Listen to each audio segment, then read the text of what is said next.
বন্ধুরা, কিছুদিন আগে আমি আপনাদের পুষ্পা দ্য রাইজের পুরো গল্পটা বিস্তারিতভাবে বুঝিয়ে দিয়েছিলাম, আর আজ আমি সেই গল্পকে এগিয়ে নিয়ে আসছি তার পরের অধ্যায়, পুষ্পা 2 দ্য রুল।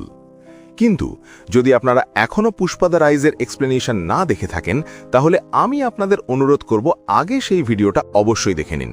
তার লিঙ্ক আপনারা ওপরের আই বাটনে পেয়ে যাবেন। কারণ যদি আপনারা প্রথম পার্টের গল্পটা ভালোভাবে বুঝে নেন, তাহলে এই দ্বিতীয় পার্টের গল্পটাও আপনাদের আরও ভালোভাবে বোঝা সহজ হবে। ভিডিও শুরু করার আগে আপনাদের কাছে একটি ছোট্ট অনুরোধ আছে। যদি আপনারা এই চ্যানেলে নতুন হয়ে থাকেন, তাহলে প্লিজ চ্যানেলটা সাবস্ক্রাইব করে নিন। তবে চলুন শুরু করা যাক। কিন্তু তার আগে নমস্কার বন্ধুরা, আমি স্যাম, আর আপনারা দেখছেন নো দ্য স্টোরি। গল্পের শুরু হয় জাপানের একটি বড় বন্দরে। ভারত থেকে পাঠানো বিশাল বিশাল লাল চন্দনের কন্টেনার সেখানে নামানো হচ্ছে। শ্রমিকরা ক্রেনের সাহায্যে সেগুলো নামাচ্ছিল। তখন হঠাৎ একটি কন্টেনারের ভারসাম্য নষ্ট হয়ে যায় এবং সেটা জোরে পড়ে গিয়ে খুলে যায়। কন্টেনার খুলতেই দেখা যায় ভেতরে রয়েছে পৃথিবীর সবচেয়ে দামি কাঠগুলোর একটি, লাল চন্দন। কিন্তু আসল ধাক্কাটা লাগে তখন, যখন সেই কন্টেনারের ভেতর থেকে একজন মানুষও বেরিয়ে আসে। জাপানিরা অবাক হয়ে যায়, কাঠের সাথে একজন মানুষ এখানে এলো কিভাবে? তখনই ডিলারকে ডাকা হয়। তার লোকেরা সেই মানুষটাকে দড়ি দিয়ে বেঁধে ক্রেনের সাহায্যে উল্টো করে ঝুলিয়ে দেয়। তারা বারবার তাকে জিজ্ঞেস করতে থাকে সে কে, কিন্তু লোকটা একদম চুপ থাকে। তার মুখ থেকে একটিও শব্দ বেরোয় না। হঠাৎ তার হাত থেকে একটা ছেঁড়া নোট নিচে পড়ে যায়। শ্রমিকরা যখন সেই নোটটা দেখে, তখন তাদের চোখ কপালে উঠে যায়। কারণ যাকে তারা উল্টো ঝুলিয়ে জেরের করছে, সে কোনো সাধারণ মানুষ নয়, বরং পুরো লাল চন্দন সিন্ডিকেটের রাজা, পুষ্পারাজ। পুষ্পার নাম শুনতেই সেখানে থাকা সবাই তৎক্ষণাৎ অস্ত্র বের করে প্রস্তুত হয়ে যায়। পুষ্পা ধীরে ধীরে নিজের কাপড়ের ভেতর থেকে একটি ছোট কুঠার বের করে, তারপর স্টাইল করে দড়ি কেটে নিচে নেমে আসে। আর তারপর শুরু হয় এক ভয়ঙ্কর লড়াই, যেখানে এত লোক মিলে গিয়েও পুষ্পার কিছুই করতে পারে না। কিন্তু লড়াইয়ের মাঝখানে পুষ্পা এমন একটি কাজ করে যা সবাইকে আরও অবাক করে দেয়। সে হঠাৎ জাপানি ভাষায় কথা বলা শুরু করে। এটা শুনে সেখানে দাঁড়িয়ে থাকা সবাই একেবারে হতবাক হয়ে যায়। তখন পুষ্পা নিজেই জানায় সে এখানে কেন এসেছে। আসলে সিন্ডিকেট থেকে জাপানে লাল চন্দন পাঠানো হচ্ছিল, কিন্তু জাপানি ডিলাররা তার ঠিকমতো টাকা দিচ্ছিল না। তাই পুষ্পা নিজেই তাদের শিক্ষা দিতে জাপান পর্যন্ত চলে এসেছে। সব গুন্ডাদের পরাস্ত করার পর পুষ্পা তার বসকেও ধরে ফেলে এবং তাকে শিক্ষা দিতে যাচ্ছিল। কিন্তু ঠিক সেই সময় আরও কিছু লোক সেখানে পৌঁছে যায় এবং পুষ্পার ওপর গুলি চালাতে শুরু করে। পুষ্পা দ্রুত দৌড়ে গুলির হাত থেকে বাঁচার চেষ্টা করে, কিন্তু শেষ পর্যন্ত একটি গুলি তার লেগেই যায়। গুলি লাগতেই পুষ্পার শরীর ধীরে ধীরে সমুদ্রে পড়ে যেতে থাকে। তখন আমরা বুঝতে পারি সম্ভবত সে তার কোনো পুরনো স্মৃতি দেখছিল। যাই হোক, এখন অবস্থা এমন যে সিন্ডিকেটের বস হওয়ার পর পুরো প্রদেশে একটাই নাম গুঞ্জন তোলে, পুষ্পা ভাও। সফলতার শিখরে পৌঁছে যাওয়া পুষ্পা তার ব্যক্তিগত জীবনেও সুখী। তার জীবনের সবচেয়ে বড় ভালোবাসা শ্রীবল্লী, যে এখন তার স্ত্রী, সব সময় তার পাশে থাকে। কিন্তু এই এত বড় ক্ষমতা এবং রাজত্ব গড়ে তোলার পথে পুষ্পা অনেক শত্রুও তৈরি করেছে। এখন প্রশ্ন হলো, সেই শত্রুরা কি তাকে এত সহজে সুখে থাকতে দেবে? এর উত্তর আমরা সামনে পাই। সিন্ডিকেটের বস হওয়ার পর পুষ্পা তার শ্রমিকদের মন জয় করে নিয়েছে। তার এক ডাকে লোকেরা নিজের জীবন বাজি রেখে গভীর জঙ্গলে লাল চন্দন কাটতে প্রস্তুত হয়ে যায়। একদিন এমনই ঘটে যখন শ্রীনিবাস নামে এক শ্রমিক নিজের বিয়ের দিনেও জঙ্গলে কাজ করতে চলে আসে। সেদিন শ্রমিকদের সাথে একজন নতুন লোকও আসে। তার চেহারা আর আচরণ একেবারে সাধারণ শ্রমিকের মতো, আর কেউ তাকে আগে কখনো এই এলাকায় দেখেনি। জঙ্গলে পৌঁছে সবাই পূজা করে এবং তারপর কাঠ কাটা শুরু করে। যখন সবার কাটা কাঠের ওজন করা হচ্ছিল, তখন সেই নতুন লোকটি প্রথমবার নিজের নাম বলে। আর নামটা শুনতেই সেখানে থাকা সবার শরীরে কাঁটা দিয়ে ওঠে, কারণ সে আর কেউ নয় বরং ভাওয়ার সিং শেখাওয়াত। হ্যাঁ বন্ধুরা, সেই শেখাওয়াত যাকে প্রথম পার্টে পুষ্পা সবার সামনে অপমান করেছিল। আর এখন সে ফিরে এসেছে সরাসরি প্রতিশোধ নিতে। শ্রমিকদের মাঝে মিশে গিয়ে শেখাওয়াত সবাইকে লাল চন্দন সহ হাতে নাতে ধরে ফেলে। এখন থেকেই পরিষ্কার হয়ে যায় শেখাওয়াত কোনো সাধারণ অফিসার নয়, বরং পুষ্পার জন্য সবচেয়ে বড় চ্যালেঞ্জ হতে চলেছে। ওদিকে এই খবর পুষ্পার কাছেও পৌঁছাতে বেশি সময় লাগে না। খবর পেতেই সে সরাসরি থানায় পৌঁছে যায়, কিন্তু তখন শেখাওয়াত সেখানে থাকে না। পুলিশ অফিসাররা পুষ্পাকে জানায় যে এখন সিস্টেম বদলে গেছে এবং সবার বিরুদ্ধে এফআইআর রেজিস্টার হয়েছে, তাই তাদের সহজে ছাড়া যাবে না। পুষ্পা তখন তাদের মনে করিয়ে দেয় কিভাবে সেই পুলিশরাই তার টাকায় আরাম করে জীবন কাটিয়েছিল। তারপরও পুষ্পা এখানে এসেছে শুধু একটি কাজের জন্য, শ্রীনিবাসকে ছাড়িয়ে নিতে, কারণ আজ তার বিয়ে। কিন্তু যখন শ্রীনিবাস বাইরে আসে, পুষ্পা তার শরীরে মারধরের দাগ দেখতে পায়। এটা দেখেই পুষ্পার রাগ চরমে ওঠে। সে লকআপে ঢুকে দেখে সব শ্রমিককেই ভীষণভাবে মারধর করা হয়েছে। আসলে শেখাওয়াত নিজের সমস্ত রাগ পুষ্পার লোকেদের ওপর ঝেড়ে দিয়েছিল। এটা পুষ্পার কাছে সরাসরি তার ওপর আক্রমণের মতো ছিল। তাই এরপর পুষ্পা যা করে তার জন্য কেউ প্রস্তুত ছিল না। সে পুলিশ অফিসারদের বেতন হিসেব করে এবং অবসর নেওয়া পর্যন্ত তাদের যত বেতন পাওয়ার কথা ছিল সেই পুরো টাকা নিজের পকেট থেকে দিয়ে দেয়। শুধু তাই নয়, অবসর নেওয়ার পর যে পেনশন পাওয়ার কথা ছিল সেটাও হিসেব করে দিয়ে দেয়। মানে এক মুহূর্তে পুষ্পা সবাইকে কিনে নিয়ে নিজের শ্রমিকদের মুক্ত করে দেয়। যখন শেখাওয়াত থানায় ফিরে আসে, সে দেখে পুরো থানা ফাঁকা। ওদিকে পুষ্পা নিজে শ্রীনিবাসকে তার বিয়ের মণ্ডপ পর্যন্ত পৌঁছে দেয়। কিন্তু বন্ধুরা, এটা তো কেবল শুরু। সামনে পুষ্পাকে আর একটা বড় লড়াইয়ের মুখোমুখি হতে হবে রাজনীতির দুনিয়ায়। সিন্ডিকেটের বস হবার পর পুষ্পার ভালো সম্পর্ক হয়ে যায় স্থানীয় এমএলএ থেকে রাজ্যের মন্ত্রী হয়ে যাওয়া সিদ্ধাপ্পার সাথে। একদিন তারা দুজন মিলে রাজ্যের মুখ্যমন্ত্রী নরসিমহার সাথে দেখা করার পরিকল্পনা করেন। বাড়ি থেকে বেরোনোর আগে শ্রীভাল্লি পুষ্পাকে একটি ছোট্ট অনুরোধ করে যেন সে মুখ্যমন্ত্রীর সাথে একটি ছবি তুলে আনে। পুষ্পা তাকে কথা দেয়, কিন্তু তারা কেউই জানত না যে এই একটি ছবি পুরো অন্ধ্রপ্রদেশের রাজনীতিকে কাঁপিয়ে দেবে। মুখ্যমন্ত্রী নরসিমহার বাড়িতে পৌঁছালে সিদ্ধাপ্পা পুষ্পার পরিচয় করিয়ে দেয়। কিন্তু পুষ্পা যখন ছবি তোলার কথা বলে, তখন মুখ্যমন্ত্রী তাকে শুধু একজন স্মাগলার বলে অপমান করে এবং ছবি তুলতে অস্বীকার করে। সে বলে যদি এই ছবি সংবাদপত্রে ছাপা হয় তাহলে তার সম্মান নষ্ট হয়ে যাবে।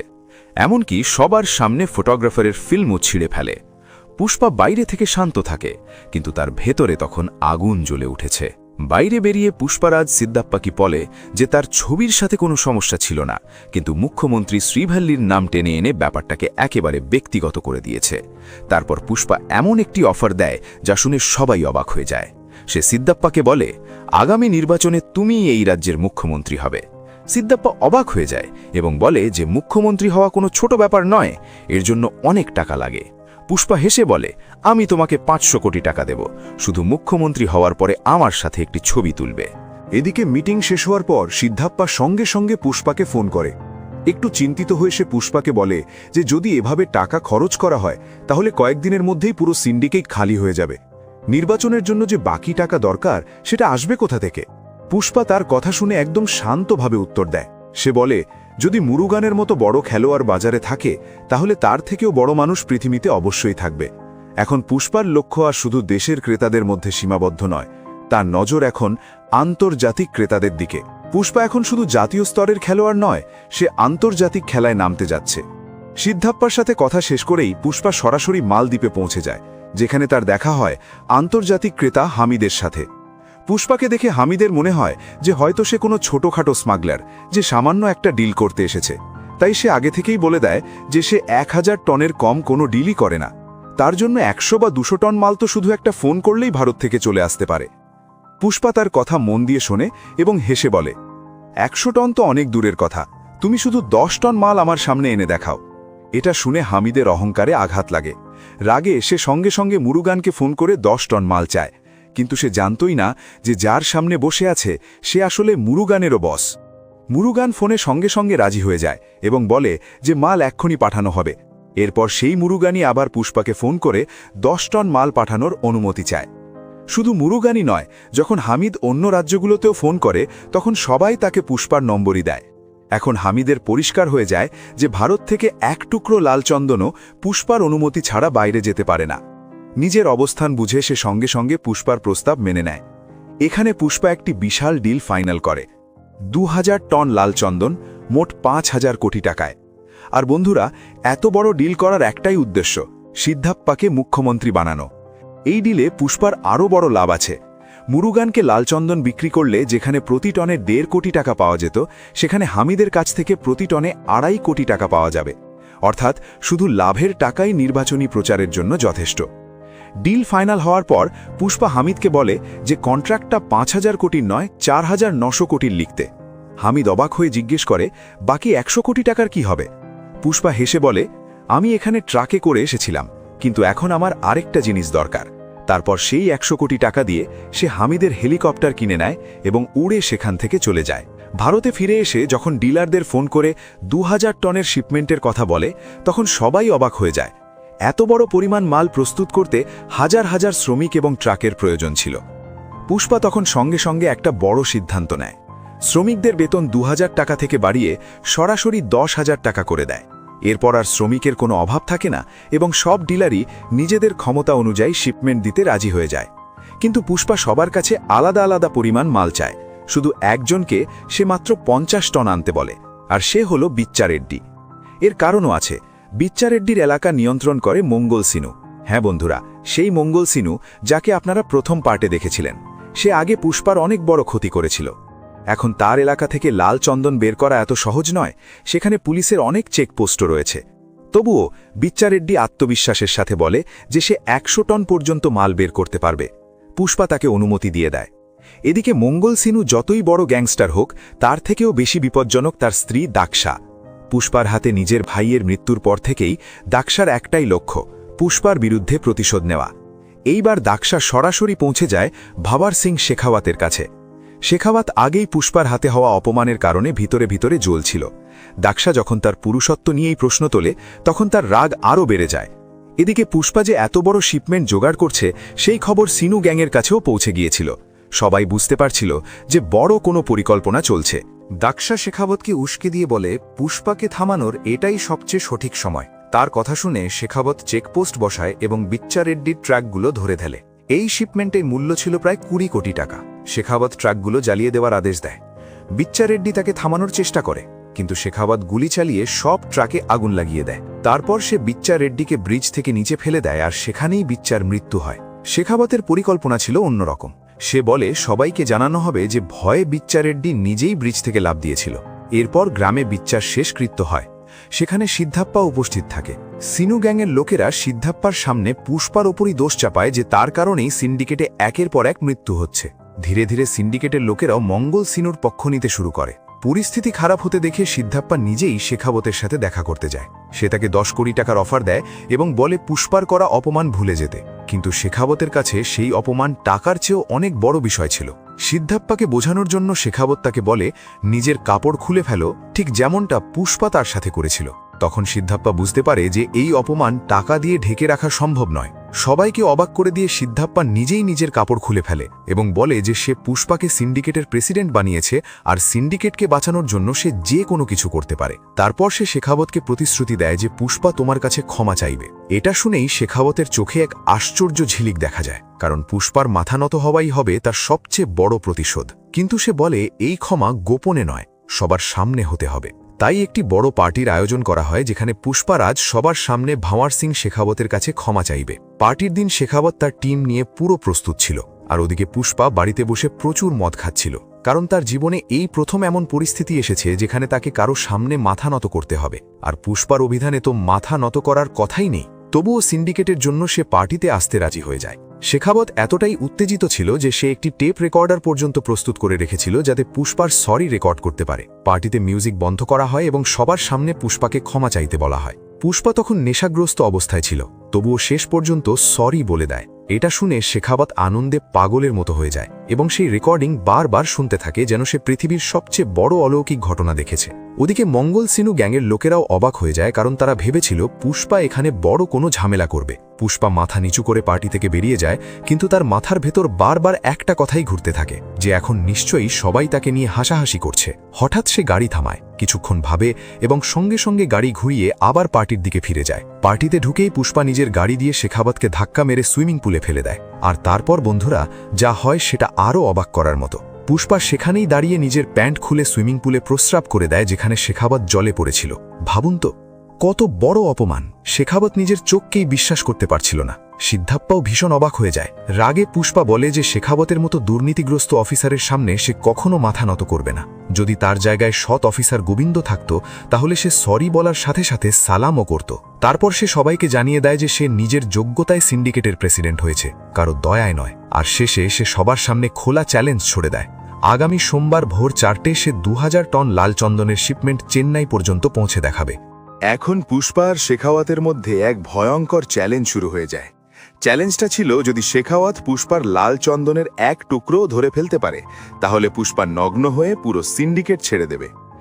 এত বড় কথা শুনেই শেখাওয়াত সঙ্গে সঙ্গে সক্রিয় হয়ে যায়। সে চিত্তালম থেকে বেরোনো প্রতিটি রাস্তার ওপর কঠোর পুলিশ পাহারা বসিয়ে দেয়। তার পুরো বিশ্বাস ছিল যে পুষ্পা ট্রাকে করে রাস্তাতেই মাল পাঠাবে। শিপমেন্টের দিন শেখাওয়াত একটি ব্রিজের উপর দাঁড়িয়ে মদ খাচ্ছিল। যখন সে খালি বোতলটা নিচে নদীতে ফেলে দেয় তখন নিচ থেকে আশ্চর্য একটা শব্দ শুনতে পায়। তখনই তার মাথায় একটা বড় ইঙ্গিত আসে। সে বুঝতে পারে নদীতে প্রায় কোনো জল নেই, অর্থাৎ পুষ্পার ট্রাকগুলো রাস্তা দিয়ে নয় বরং শুকনো নদীর পথ দিয়ে বের করছে। এটা বুঝতেই শেখাওয়াত সঙ্গে সঙ্গে অ্যাকশনে নেমে পড়ে। সে তার 3টি আলাদা পুলিশ টিমকে নদীর দিকে পাঠিয়ে দেয় যাতে ট্রাকগুলো সেখানেই থামানো যায়। কিন্তু পুষ্পা কোনো সাধারণ বুদ্ধির মানুষ নয়। সে আগে থেকেই নিজের ব্যাকআপ প্ল্যান তৈরি করে রেখেছিল। পুলিশের প্রথম টিমকে আটকানোর জন্য তার লোকেরা একটি পাথরের ব্রিজ ভেঙে দেয় এবং তার ওপর একটি বড় ট্রাক দাঁড় করিয়ে দেয়। ফলে প্রথম টিম সেখানেই আটকে যায়। দ্বিতীয় টিমকে থামানোর জন্য পুষ্পা আরেকটি আশ্চর্য পরিকল্পনা করেছিল। সে হাতির একটি বড় পাল প্রস্তুত করে রেখেছিল, যারা জঙ্গল থেকে বেরিয়ে এসে পুলিশের রাস্তা আটকে দেয়। এইভাবে পুলিশের 2টি টিম সেখানেই থেমে যায়। কিন্তু তৃতীয় টিম কোনোভাবে নদীর ভেতরে পৌঁছে যায়। এখানেও পুষ্পা চাতুর্য দেখিয়েছিল। পুলিশ টিম নদীর ভেতরে এগোতেই তার লোকেরা ড্যাম থেকে জল ছেড়ে দেয়। হঠাৎ জলের স্তর বেড়ে যাওয়ায় ট্রাকও এগোতে পারে না, পুলিশও থেমে যায়। অর্থাৎ চারদিক থেকে শেখাওয়াতের জন্য ফাঁদ পাতা ছিল। তবুও শেখাওয়াত হাল ছাড়ার মানুষ ছিল না। নিজের টিম আটকে যাওয়ার পরও সে নিজেই গাড়ি নিয়ে নদীর দিকে এগোতে থাকে। পথে সে অনেকগুলো গরু গাড়ি দেখতে পায়। সে সঙ্গে সঙ্গে সেগুলো থামিয়ে স্টেট বর্ডারের কাছে বড় একটি ব্যারিকেড বানিয়ে ফেলে। ওদিকে পুষ্পার ট্রাকগুলো নদীর পথ ধরে ধীরে ধীরে বর্ডারের দিকে এগোচ্ছিল। হঠাৎ ড্রাইভাররা দেখে শেখাওয়াত কিছু দূরে রাইফেল হাতে দাঁড়িয়ে আছে। তাদের মাথা ঘুরে যায়। সঙ্গে সঙ্গে পুষ্পাকে ফোন করা হয়। পুষ্পা 1 সেকেন্ডও নষ্ট না করে সবাইকে আদেশ দেয়, সঙ্গে সঙ্গে ট্রাক ছেড়ে লাফ দাও, কারণ তার কাছে মানুষের জীবনই সবচেয়ে গুরুত্বপূর্ণ। ড্রাইভাররা ট্রাক থেকে লাফ দেওয়া মাত্র শেখাওয়াত একের পর এক ট্রাকে গুলি চালিয়ে সেগুলো উল্টে দেয়। তার মুখ দেখেই বোঝা যাচ্ছিল তার ভেতরে রাগ আর জেদ বেরিয়ে এসেছে। এত বড় শিপমেন্ট ধরার পর শেখাওয়াত মিডিয়ার চোখে হিরো হয়ে যায়। টিভি রিপোর্টারদের সামনে সে পুষ্পাকে নিয়ে মজা করতে থাকে এবং সবাই ভাবতে শুরু করে যে পুষ্পার খেলা শেষ। কিন্তু বন্ধুরা, পুষ্পা এত সহজে হার মানবে তা কখনোই সম্ভব নয়। যখন মঙ্গল সিনু ভাবে যে পুষ্পা শেষ হয়ে গেছে এবং এখন সে সিন্ডিকেট নিজের দখলে নেবে, তখনই সত্যি সামনে আসে। শেখাওয়াত যে ট্রাকগুলো ধরেছিল সেগুলোতে লাল চন্দন ছিল না, সেটা ছিল অন্য এক ধরনের কাঠ যার নাম সান্ধ্রা। বাইরে থেকে এই কাঠ লাল চন্দনের মতো লাল, কিন্তু ভেতরটা একেবারে সাদা। বাজারে এর তেমন কোনো দামও নেই। অর্থাৎ পুষ্পা সবাইকে এমন বড় ধোঁকা দিয়েছিল যে সত্যিটা জানার পর শেখাওয়াত প্রায় পাগল হয়ে যায়। এর মধ্যেই পুষ্পার আসল শিপমেন্ট স্টেট বর্ডার পার করে চেন্নাই পৌঁছে যায়। এখন সবার মাথায় একটাই প্রশ্ন, আসল লালচন্দন বর্ডার পার হলো কিভাবে? যখন শেখাওয়াত এটা বুঝতে পারে তখন তার মাথা ঘুরে যায়। আসলে যে গরু গাড়িগুলো দিয়ে সে নিজেই ব্যারিকেড বানিয়েছিল সেগুলোই আসলে লাল চন্দন দিয়ে তৈরি ছিল। অর্থাৎ পুষ্পা শেখাওয়াতের সাহায্যেই নিজের মাল তার নাকের নিচ দিয়ে বের করে নিয়ে গেছে। পুলিশ সেখানে শুধু একটি গরুর গাড়ি খুঁজে পায়। শেখাওয়াত যখন তার চাকার কাঠ ঘষে পরীক্ষা করে তখন নিশ্চিত হয়ে যায় এটা সত্যি লালচন্দন। এই বিশাল জয়ের পর পুষ্পা শেখাওয়াতের সামনে আসে। দুজন দূরে দাঁড়িয়ে শুধু ইশারায় কথা বলে। শেখাওয়াত তাকে মনে করিয়ে দেয় সে চ্যালেঞ্জ দিয়েছিল যদি এক টুকরোও ধরা পড়ে তাহলে পুষ্পা নগ্ন হয়ে সিন্ডিকেট ছেড়ে দেবে। কিন্তু তখনই পুষ্পা একটি ইশারা করে আর শেখাওয়াতের পাশে দাঁড়ানো পুরো গরুর গাড়িটি বিস্ফোরণে উড়ে যায়। অর্থাৎ পুষ্পা তার পরিকল্পনার কোনো প্রমাণ থাকতে দেয় না। এই জয়ের পর পুষ্পা তার স্ত্রী শ্রীবল্লীকে নিয়ে শান্তভাবে পূজা করতে যায়। সেখানেই সে একটি বড় সুখবর পায়, শ্রীবল্লী মা হতে চলেছে। সে শ্রীবল্লীকে বলে যে সে দেবীর কাছে ছেলে নয় বরং মেয়ে চেয়েছে, কারণ ছেলে হলে সে তাকে নিজের পরিচয় দিতে পারবে না, কিন্তু মেয়ে হলে বিয়ের পরে অন্তত তার স্বামীর নাম তো পাবে। তার শৈশবের সেই কষ্ট আজও তার ভেতরে কোথাও বেঁচে আছে। এদিকে পূজার সময় আরেকটা ঘটনা ঘটে। পুষ্পারাজের সৎ ভাই মোহনের মেয়ে কাবেরীকে কিছু ছেলে উত্ত্যক্ত করতে শুরু করে। পুষ্পা সঙ্গে সঙ্গে তাদের ভীষণভাবে মারধর করে কাবেরীকে বাঁচায়, কিন্তু মোহন তাকে ধন্যবাদ পর্যন্ত দেয় না, বরং সে বলে যদি কাবেরীর সম্মানও চলে যেত তবুও তার এত লজ্জা লাগত না যতটা লজ্জা লাগে এই ভেবে যে কাবেরী পুষ্পাকে কাকা বলে ডাকে। পুষ্পা চুপ করে থাকে, কিন্তু শ্রীবল্লী সরাসরি মোহনকে জবাব দেয়। সে বলে মানুষের পরিচয় তার রক্তে নয়, তার কাজেই বোঝা যায়। ওদিকে ভঁওয়ার সিং শেখাওয়াত আর শিনু গ্যাং পুষ্পার বিরুদ্ধে নতুন ষড়যন্ত্র করছে। শেখাওয়াত একটি ব্যাকআপ প্ল্যান তৈরি করে। সে মঙ্গল সিনুর কাছ থেকে 1 টন আসল লাল চন্দন এনে একটি কমিটি ইন্সপেকশনের নাটক সাজায়। পরিকল্পনা ছিল কমিটি এই 1 টন কাঠ পরীক্ষা করবে এবং মিডিয়ায় খবর ছড়িয়ে পড়বে যে শেখাওয়াত লাল চন্দন ধরে ফেলেছে। তারপর সে চেন্নাই এবং আশেপাশের রাজ্যগুলোতে সার্চ অপারেশন চালিয়ে আসল শিপমেন্ট খুঁজে বের করার চেষ্টা করবে। যেই এই খবর মিডিয়ায় ছড়িয়ে পড়ে সেটা প্রতাপ রেড্ডি পর্যন্ত পৌঁছে যায়। নির্বাচনের ফান্ডিংয়ের পুরো পরিকল্পনায় নড়বড়ে হয়ে যায়। তাই তাড়াতাড়ি সিন্ডিকেটের মিটিং ডাকা হয়। সবাই পুষ্পাকে প্রশ্ন করে আসল শিপমেন্ট কোথায়। পুষ্পা শান্তভাবে বলে, আমি এতটা বোকা নই যে সবার সামনে লোকেশন বলে দেব আর সেই খবর শেখাওয়াতের কাছে পৌঁছে যাবে। এত বছর ধরে আমি সিন্ডিকেটে আছি, তাই আমাকে বিশ্বাস করতেই হবে। তারপর সে বলে শিপমেন্টের আসল তথ্য সে শুধু একজন মানুষকেই বলবে, জাগ্গা রেড্ডিকে। পুষ্পা মিটিংয়ে সবাইকে পরিষ্কার জানিয়ে দেয় যে যদি পুরো সিন্ডিকেট কাউকে বিশ্বাস করে তবে সে জাগ্গা রেড্ডি। তাই জাগ্গা যা দেখবে এবং যা বলবে সেটাই সবার কাছে সত্যি হিসাবে ধরা হবে। এই বলে সে পরে যোগাযোগ করতে বলে এবং সেখান থেকে বেরিয়ে যায়। ওদিকে শিনু আর শেখাওত সরাসরি গিয়ে নরসিংহা রেড্ডিকে জানায় যে সিদ্ধাপ্পা পুষ্পার সাহায্যে তার মুখ্যমন্ত্রীর চেয়ার কেড়ে নেওয়ার পরিকল্পনা করছে। এটা শুনেই নরসিংহা রেড্ডি তাদের আদেশ দেয় যত দ্রুত সম্ভব পুষ্পার লাল চন্দনের শিপমেন্ট খুঁজে বের করতে। এদিকে পুষ্পার আসল শিপমেন্ট তখন তামিলনাড়ু পার হয়ে শ্রীলঙ্কার সীমান্তের কাছে পৌঁছে গেছে। যদি এই শিপমেন্ট সীমান্ত পার করে যায় তাহলে পুষ্পার মিশন সফল হয়ে যাবে। কিন্তু তার আগেই শেখাওয়াত জাগ্গা রেড্ডিকে অনুসরণ করতে করতে তামিলনাড়ুর পুরো পুলিশ ফোর্স নিয়ে বন্দরে পৌঁছে যায়। বন্দরে পৌঁছেই পুলিশ এক এক করে সব কন্টেইনার তল্লাশি করে, কিন্তু তারা কিছুই খুঁজে পায় না। তখনই শেখাওয়াত দূরে একটি কন্টেইনারে নজর ফেলে আর সঙ্গে সঙ্গে সেটি খুলতে বলে। পুলিশ কন্টেইনার খুলতেই ভেতর থেকে একটি গাড়ি বেরিয়ে আসে, আর সেই গাড়ির ভেতরে বসে থাকে জাগ্গা রেড্ডি। শেখাওয়াতের নির্দেশে পুলিশ সেই গাড়ির পিছনে ধাওয়া করে, কিন্তু তবুও কোথাও লাল চন্দনের শিপমেন্ট দেখা যায় না। হঠাৎ শেখাওয়াতের মাথায় নতুন একটা সন্দেহ আসে। সে কোনো কিছু না ভেবেই সরাসরি জলে ঝাঁপ দেয়, যাতে দেখে নিতে পারে জলের নিচে কিছু লুকোনো আছে কিনা। আর নিচে পৌঁছতেই তার চোখ বিস্ফোরিত হয়ে যায়।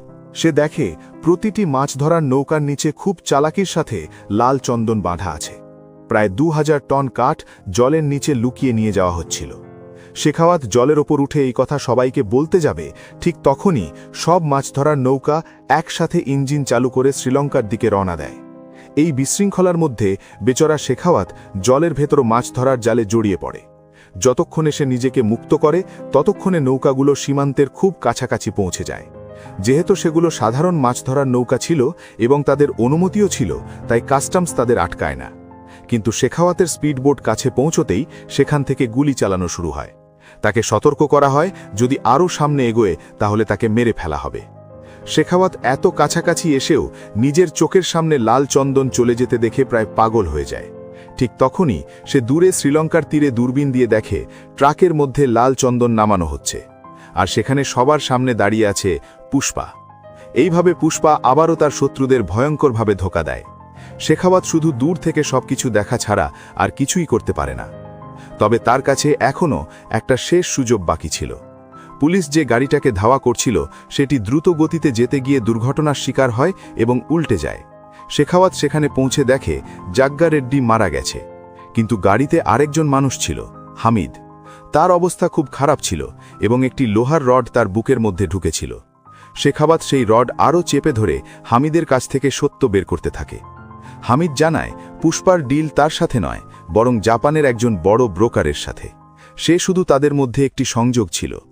ডিলের পদ্ধতিটাও ছিল অন্যরকম। জাপানে পৌঁছনোর পরে হামিদকে একটি ছেঁড়া জাপানি নোটের অর্ধেক অংশ ব্রোকারের অপারেটরকে দেখাতে হতো। অপারেটরের কাছে সেই নোটের অন্য অর্ধেক অংশ আগে থেকেই থাকত।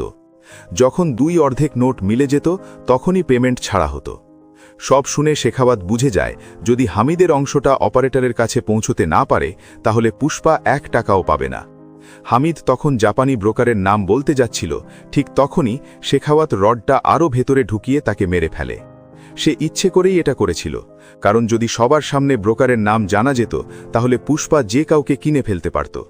হামিদের মৃত্যুর সাথে সাথেই পুষ্পা আর জাপানের সংযোগ ভেঙে যায়, আর সত্যি পুষ্পার পেমেন্ট আটকে যায়।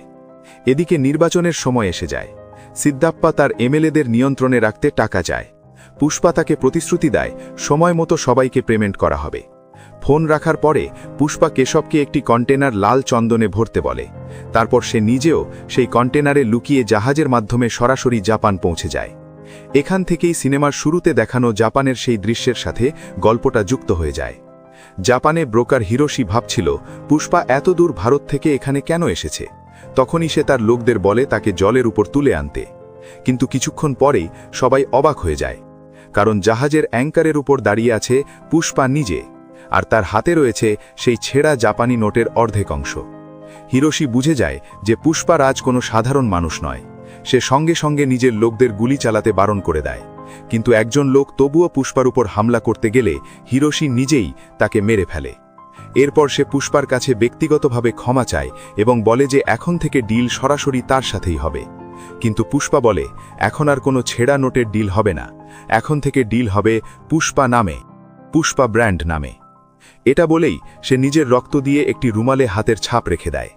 হিরোশি তার ক্ষমতা বুঝে নিয়ে পুষ্পার সব শর্ত মেনে নেয় এবং তাকে 5,000 কোটি টাকা পেমেন্ট করে দেয়। পুষ্পা 5,000 কোটি টাকা নিয়ে ভারতে ফিরে আসে এবং অন্ধ্রপ্রদেশের এমএলএদের টাকা ভর্তি সোফা পাঠিয়ে সবাইকে কিনে নেয়।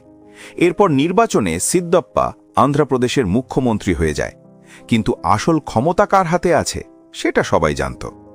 অন্যদিকে শিখাবাত নিজের হার মেনে নিতে পারে না। সে ধরা পড়া নকল লাল চন্দনে আগুন লাগিয়ে দেয়। তার সহকারী নাথুলাল কোনোভাবে বেঁচে বেরিয়ে যায়, কিন্তু শিখাবাত আগুনে পুড়ে মারা যায়। কিন্তু গল্প এখানেই শেষ হয় না। পুষ্পার জীবনে আরেকটি বড় ঝড় আসতে চলেছিল। হঠাৎ খবর আসে যে পুষ্পার ভাইঝি কাবেরীকে কেউ অপহরণ করেছে। মোহনের স্ত্রী দৌড়ে এসে পুষ্পার মা পার্বতীর কাছে কাঁদতে কাঁদতে সাহায্য চায়। পার্বতী সঙ্গে সঙ্গে গিয়ে পুষ্পাকে সবকিছু জানায়। শুরুতে পুষ্পার প্রতিক্রিয়া দেখে মনে হয় যেন এতে তার কোনোই গুরুত্ব নেই, কারণ মোহন কখনো তাকে নিজের ভাই হিসেবে মেনে নেয়নি। কিন্তু কিছুক্ষণ পরই পুষ্পা সবার সামনে কাঁধে বন্দুক নিয়ে বাড়ি থেকে বেরিয়ে যায়। সে সরাসরি নিউজ মিডিয়ার কাছে গিয়ে বলে, যদি আমার ভাইঝি কাবেরীর গায়ে একটাও আঁচড় লাগে তাহলে আমি অপহরণকে টুকরো টুকরো করে ফেলব। পুষ্পা মাত্র 1 ঘন্টা সময় দেয় এবং পুরো চিত্তুর জেলা বন্ধ করে দেয়।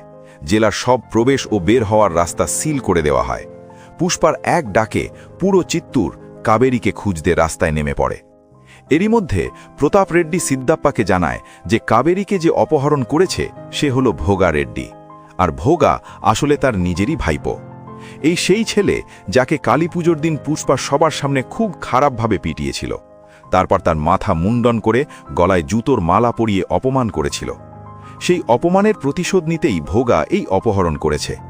প্রতাপ রেড্ডি চায় না তার পরিবারের উত্তরাধিকারীর কোনো ক্ষতি হোক, তাই সে সিদ্দাপ্পাকে বলে যেভাবেই হোক পুষ্পাকে ভোগার ওপর হাত তোলা থেকে আটকাতে।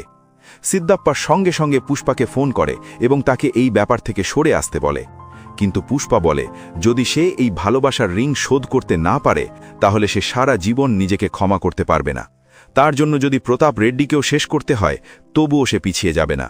এই বলে সে ফোন কেটে দেয়। ওদিকে ভোগা রেড্ডি টিভিতে পুষ্পার হুমকি শুনেও ভয় পায় না, উল্টো সে পুষ্পাকে ফোন করে 10 কোটি টাকা দাবি করে। পুষ্পার জন্য টাকা কোনো বড় বিষয় ছিল না। সে হেলিকপ্টারে করে টাকার ব্যাগ নিয়ে নির্দিষ্ট জায়গায় পৌঁছে যায় এবং উপর থেকে ব্যাগ ফেলে দেয়। কিন্তু পুষ্পা বন্দুক তাক করতেই ভোগা হুমকি দেয় যদি তার কিছু হয় তাহলে তার লোকেরা কাবেরীকে মেরে ফেলবে। এরপর ভোগার লোকেরা জোর করে পুষ্পাকে শাড়ি পরিয়ে দেয়, কারণ সেই দিন পুষ্পা শাড়ি পরে তাদের অপমান করেছিল। তারপর তারা পুষ্পাকে মারধর করে এবং হাত পা বেঁধে দেয়। সবাই জানত যদি পুষ্পার হাত খুলে যায় তাহলে তাদের বাঁচা কঠিন হয়ে যাবে। কিন্তু যখন ভোগার লোকেরা কাবেরীকে পুষ্পার সামনে এনে তার সাথে খারাপ ব্যবহার করতে শুরু করে তখন পুষ্পার ভেতরের দানব জেগে ওঠে। ভোগা কাবেরীকে আঘাত করতেই পুষ্পার রাগ বিস্ফোরিত হয়ে যায়।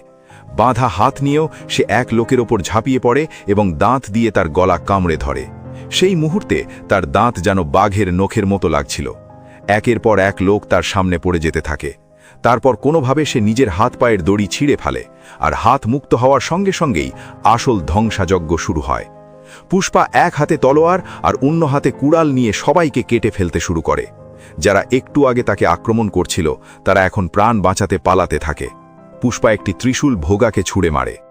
কয়েকদিন পর মোহন হঠাৎ করে পুষ্পা রাজের বাড়িতে আসে। সে পুষ্পার মাকে কাবেরীর প্রথম নিমন্ত্রণপত্র দেয়। এবার যখন কাবেরীর বিয়েতে সবাই আনন্দ করছিল তখন হঠাৎ বোমা বিস্ফোরণ হয়ে যায়। দূরে একটি পাহাড়ের উপর দাঁড়িয়ে থাকা একজন লোক সেই বিস্ফোরণের ট্রিগার ফাঁপছিল। তার মুখ দেখা যায় না, কিন্তু তাকে দেখে মনে হয় যে গল্পে এবার এক নতুন এবং ভয়ঙ্কর চরিত্র প্রবেশ করতে চলেছে। আর ঠিক এখানেই পুষ্পা দ্য রুল সিনেমাটি শেষ হয়, রেখে যায় পার্ট 3 এর এক বড় ইঙ্গিত।